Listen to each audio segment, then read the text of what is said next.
The Lord of the Rings trilogy isn't just one of the greatest trilogies in the history of cinema, it also has one of the most flawless endings ever. But here's something a lot of people might not know. Despite the popular belief that Peter Jackson stayed extremely faithful to the books, he actually left out one of the most epic, heroic, and emotionally powerful parts of the entire story. So, why? In this video, we're going to dive into the real ending of The Lord of the Rings, the part that was cut from the films, why Jackson decided to skip it, and what Tolkien really meant for the story's final chapter. So stick around, because it's going to get deep. At the end of Return of the King, once the ring is destroyed and Sauron falls, it feels like the story is over. Darkness is gone, and our Hobbit heroes return home after Aragorn's coronation. They step back into the peaceful, lush paradise of the Shire, and it seems like everything's back to normal. Eventually, each of them settles into their old life, and that's how the movie wraps up. But the book doesn't end like that at all.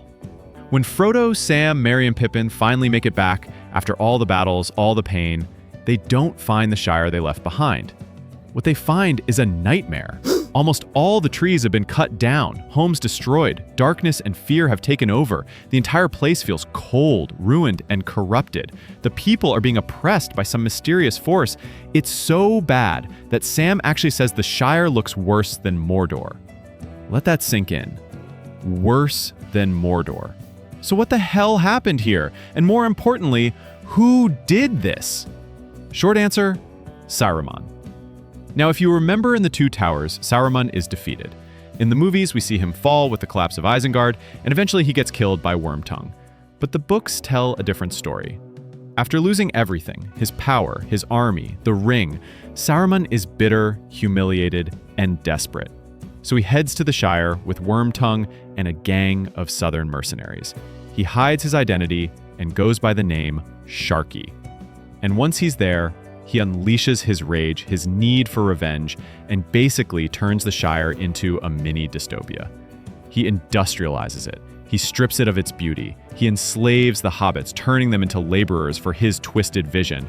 That warm, magical land we saw in the beginning, gone, replaced by smoke, metal, fear, and misery. Now, here's the powerful part. Frodo, Sam, Merry, and Pippin come back and see this hellscape. And they're not the same little hobbits who left on an adventure. No, these four have been through war. They've fought, lost, grown, and become true warriors. And they know what needs to be done. They waste no time. They organize the Shire folk, rally them, train them, and prepare for one last battle, the Battle of Bywater. This is the moment where everything changes. These peaceful, quiet hobbits rise up with courage, with fire in their hearts, and fight to take their home back. It's not easy. Many die, the fighting is brutal, but in the end, the forces of Sharky are defeated. And here comes one of the most emotional scenes in the whole story. After the battle, Frodo realizes that Sharky is actually Saruman. And even after everything he's done, Frodo offers him mercy. He says, no more bloodshed. It's over. He wants to end it without more hate, without more death. But Wormtongue, who's been abused and belittled by Saruman for years, snaps.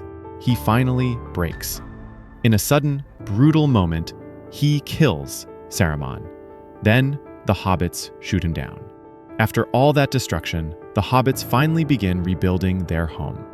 Slowly but surely, the Shire starts to heal.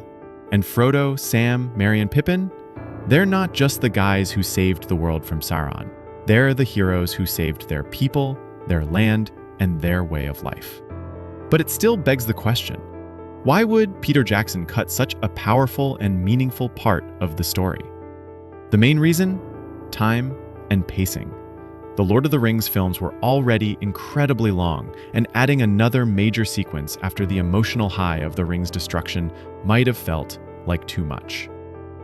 For most moviegoers, once the big evil is defeated, they expect the credits to roll. Introducing a whole new conflict right at the end could have thrown off the flow and even confused the audience. From a cinematic standpoint, Jackson probably made the right call, but he still wanted to honor this part of the story in his own way. That's why there's a subtle nod to it in the film. Remember that vision Galadriel shows Frodo? A possible future where the Shire is dark, enslaved, and ruined by industry? That was a visual tribute to what could have happened and did happen in the books. Now let's talk about Tolkien's perspective. Why did he write this chapter in the first place? Because for him, it meant something deep, something more than just an extra battle or one final twist.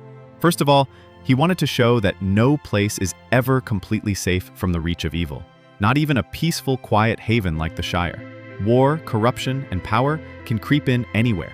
And sometimes evil doesn't come from some giant flaming eye in the sky.